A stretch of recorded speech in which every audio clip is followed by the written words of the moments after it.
que el diseño instruccional diseño una fase, una etapa, o podrían ser varios elementos que parten de un principio de aprendizaje y a través de un plan de actividades, de un plan de materiales, crean un proyecto de aprendizaje. Y que ese diseño instruccional está basado en cómo desarrollar materiales para la instrucción, para expandir el nivel de aprendizaje en los diferentes individuos.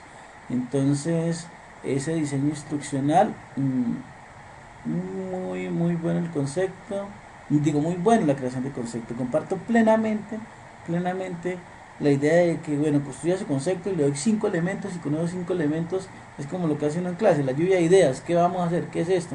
Bueno, listo, tenemos 4 o 5 ideas y ahí está el concepto de diseño instruccional. Yo podría coger y buscar en Google diseño instruccional y me va a decir 4 o 5 elementos y ese es, pero no es la idea. Entonces, ahora pasamos a la etapa de cuáles son los objetivos de aprendizaje y las competencias. En esto habría que ver la intencionalidad y el desempeño. ¿Para qué voy a hacer ese material educativo digital? ¿Cuál es la intención? ¿Existen unos elementos y qué competencias se van a trabajar en esos elementos? ¿Cuál sería la perspectiva de abordar el marco de referencia? Habrían que discutir también qué tipos de aprendizaje encontramos, qué objetivos, qué habilidades cognitivas, eh, las, qué objetivos propuestos, la naturaleza de esos objetivos. También tengo las competencias según el proyecto Tunic, una matriz muy interesante que me quedó flojita. Me quedó muy flojita porque eso que a veces me da como sueño en clase, entonces parece que me toca profundizar en eso, y como esto se trata de una autorreflexión también, creo que va a tener que profundizar en eso. Me gusta la propuesta de la Universidad de La Sabana en cuanto a las competencias, y más que las competencias, el tipo de ejemplos propuestos en los diferentes contextos. Eh, y por último, quiero hablar del diseño de actividades de aprendizaje. Entonces, habría que pensar en los referentes teóricos, las teorías de aprendizaje que hablamos al principio y las actividades presenciales. ¿Qué vamos a hacer en clase? ¿Cuáles son las características del tema, la funcionalidad? Habría que profundizar en los elementos propios del contexto de un material educativo digital. Es decir, más allá de las herramientas que voy a usar para crearlo, también tengo que pensar mucho en las actividades de trabajo que se van a realizar en clase.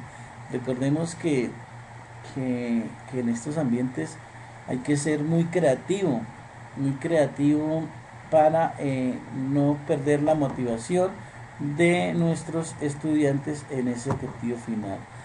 Y este diseño de Casanova que propuso en el 2009, donde habla de unos elementos de el diseño de aprendizaje, donde la finalidad, hablamos otra vez de la motivación, de los elementos de nivelación, es decir, en el tema en qué va mi estudiante, en qué va mi aprendiz, hasta dónde puedo llegar con él. Hay que crear actividades de refuerzo para que pueda seguir con el contexto. Recuerde que los elementos o que el aprendizaje no es estandarizado, yo voy acá y todos vamos acá, sino que cada uno tiene su propio nivel de aprendizaje, y en ese sentido habría que replantear la educación, porque los currículos de nuestros colegios o de nuestras instituciones nos dan ciertos elementos, y yo tengo que cumplir con un horario, cumplir con unos elementos, transmitir una información, transmitir una serie de conceptos, y simplemente usted cumple el horario o está en juego su contrato laboral. Entonces, ahí habría que hacer una profunda revisión de la educación, en el sentido que si son más importantes los contenidos o más importante el aprendizaje que puedan lograr nuestros aprendices. Por otro lado, hablamos también de la parte del contenido, los elementos conceptuales. En los elementos conceptuales es a partir de la experticia del experto temático qué elementos vamos a involucrar en esa actividad de aprendizaje, qué procedimientos, qué actitudes debemos inferir para transmitir esos conocimientos, usar metodologías adecuadas. La, yo no sé, yo no tengo una metodología única, sino que creo que para cada tema, digamos que para cada unidad de aprendizaje se va a aplicar una metodología de aprendizaje diferente, digamos una corriente pedagógica diferente. Es decir, yo lo decía en clase, yo no me caso con ninguna propuesta, porque es que cada unidad, cada tema es como un mundo diferente en el ambiente de aprendizaje, o cada grupo es diferente al grupo siguiente. Y yo no puedo decir, vea, esta clase es 100% conductista, 100% constructivista, sino que lo que hago y desde mi experiencia es como sacar lo más positivo y más relevante en cada clase.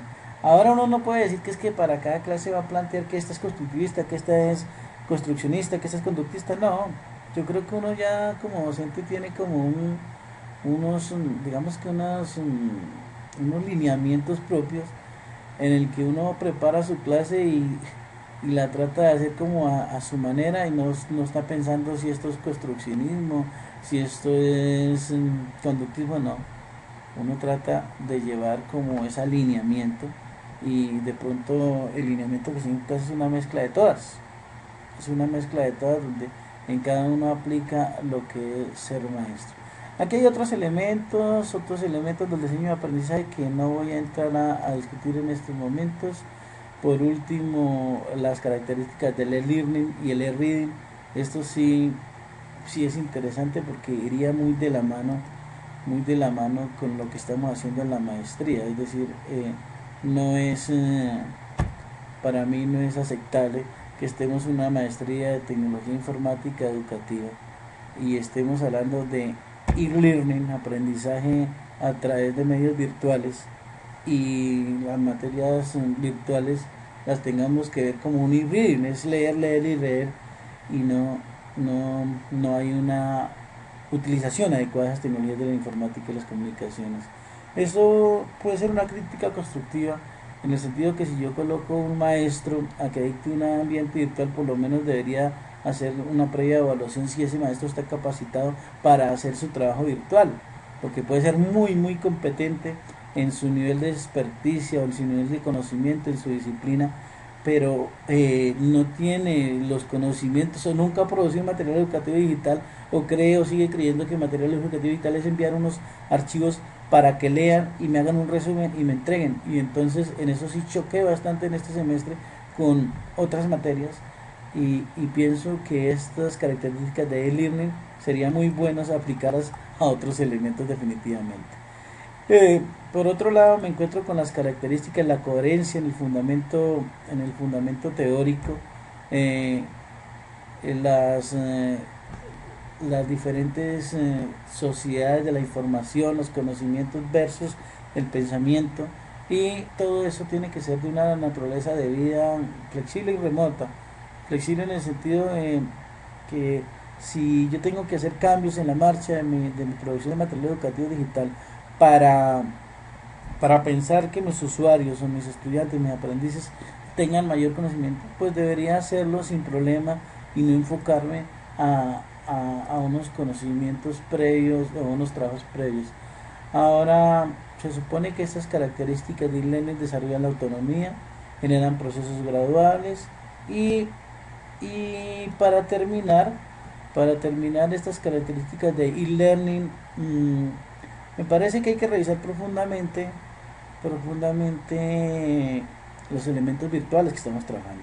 Tenemos una materia en una maestría de informática educativa, y, y el nivel de la virtualidad no debe ser más allá de los trabajos que pongamos en un módulo, y no es eso, sino aplicar, hacer una aproximación a esos aprendizajes y hacerlos también desde la misma universidad.